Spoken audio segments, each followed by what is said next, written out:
Assalamualaikum. Hurmatly қалай қал. Мен Тимур Махмудов.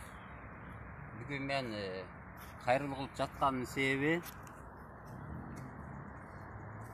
мен Facebook барақчамнан шығарған посторыма Facebook қолданушы Мирбек Юсупов постоянно эле жасат.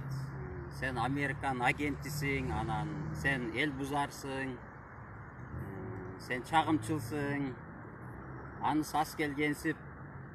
Мен бала чакам асылып башташты. Мен бүгүн атайын келип билдиргеним себеби 13 июль 2020 число күнү мен Мирбек Юсуповго мөөнөт бергем.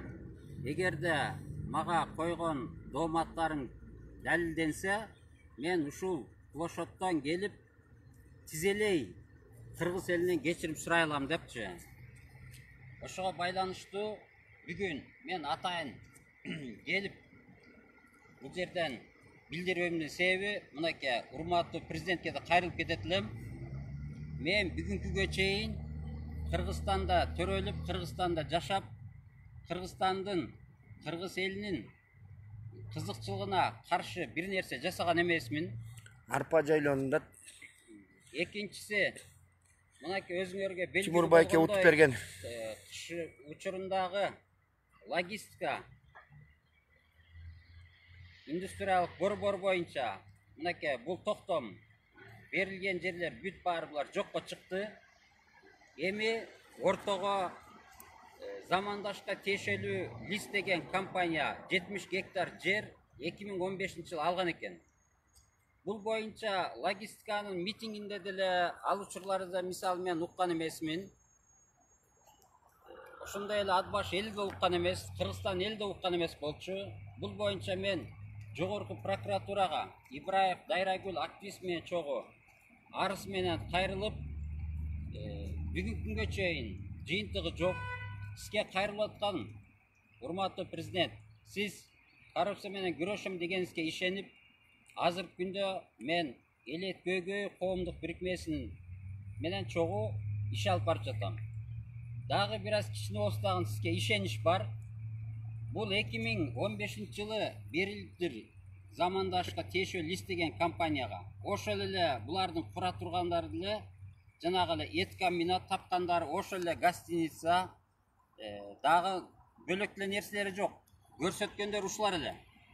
2015 жылы 70 гектар жер берилиптир. 1 гектары жылына 1000 сом. 1 квадрат метри жылына 10 тыйынга айланууда. Мынакей 2015 жылда алган 5 жылдык мөөнөт бүтүп, 2020 жылдын мына май айында кайра продлять этилиптир. Бул боюнча 13 пункттан турган суроо менен Генеральный прокуратура арыз жазылды. Мынакей сиздин коррупция менен күрөшүү деген сиздин бүгүнкү күндөгү кандай айтсам, сизди биздин генеральный прокурор колдобой аткан. Бунусу ас келгенсип Атбаш районунун акимини Мелис Турганбаев звонтип коркутатыптыр. Мынакей биздин результатыбыз ушул. Мелис Турганбаевга да кайрылып кетет элем. Сиз эми спортсмен адамсыз, 2 жыл 3 жыл сиздеген жумуш жок эле жүрдүңүз. Мында орусча айтканда абида кармап. Эми жумушка келип отуруп, жана логистиканын 1-чи сериясына да ошол жерге барып тыгылгансыз. Мына 2-чи сериясына да ушинтип коркутуп атасыз. Эми кечирип коюңуз, конечно. Эми систем бөлөктөр эле бардыр, кимди коркута турган. Бул Мирбек Юсупов деген мага айткан, мен сага далилдеп берем. Сен Американ агентисиң деп. Эгерде дагы бир жолу айтып кетейин. Мен бүгүнкү күнгө чейин бир эле Американ эмес, может улутун бөлөктүр, может түрктөрдү, может Азербайжанды, может өзбек, может тажик, может казак, может орустарга бир агентчилик кылсам, ушул жерде мен тизелеп кечирим сураганы мен даярмын. Бирок мен бүгүнкүгө чейин бир да активисттерди, бир да жарандарды, бир бөлөк бир партиялардын эмесин мен баса калып, бир СМБнын же болбосо бир 10-чу бөлүмдүн сотрудниктерине мындай көрсөтмө берип, же мындай жанагында айтып койгондор, грубо айтканда шохалык кылып жүргөн бала эмесмин мен. Ошого байланыштуу мен чыгып бул жерде бүгүн уверенно дагы бир жолу кайталап кетерим. Эгерде Кыргызстанда Facebook колдонуучулар, ошондой эле Facebook колдонбогон активисттер бар болсо, келсин, менин бетиме далилдеп берсе, мен ушул жерден келип кечирим сураган даярмын. Мынакей, мени ушул Лист деген замандашка тиешелүү Лист деген компания мени жана Ибраева Дайрагүлдү мынакей Аламидин райондук сотко беришип 300 000 сом доомат. Мен өзүмдүн укугумду өзүм коргой алам, пока мен тирүүмүн.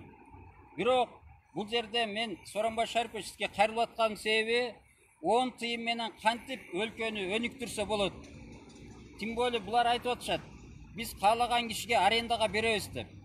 Анан акимиятка деле жазылды, ат башынын прокуратурага жазылды, СМБга жазылды.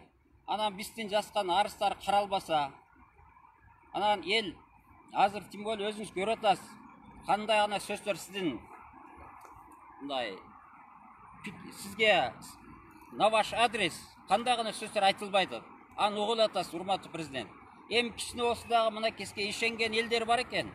Мына ушуларга бөгөт коюп, ушуларга өзүңүз карабасаңыз, эгерде бул чечим 31 июль күнү жокко чыкпаса, мен анда 5 августтан баштап мөөнөтсүз митинг жарыялайм.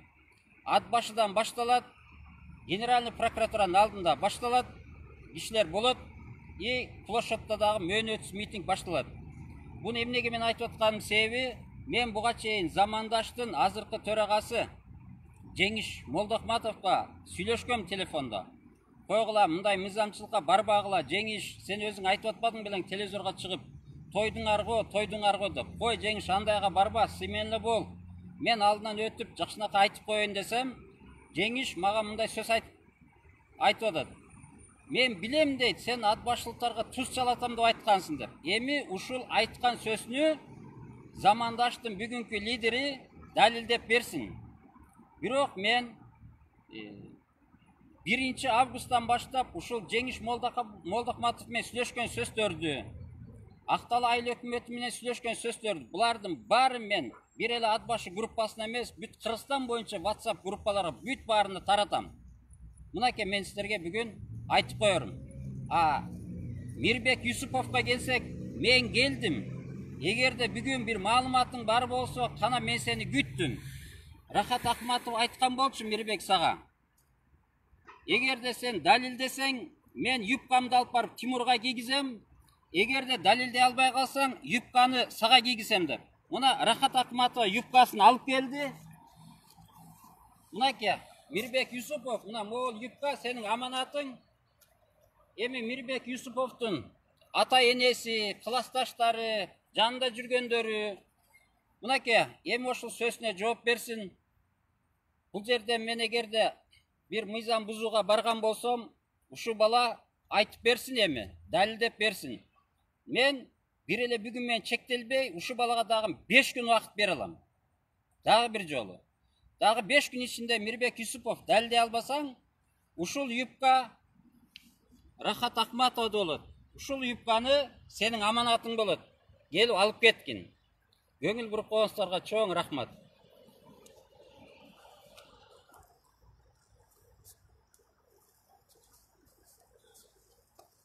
Туура айтып атат Тимур байке. Рахмат.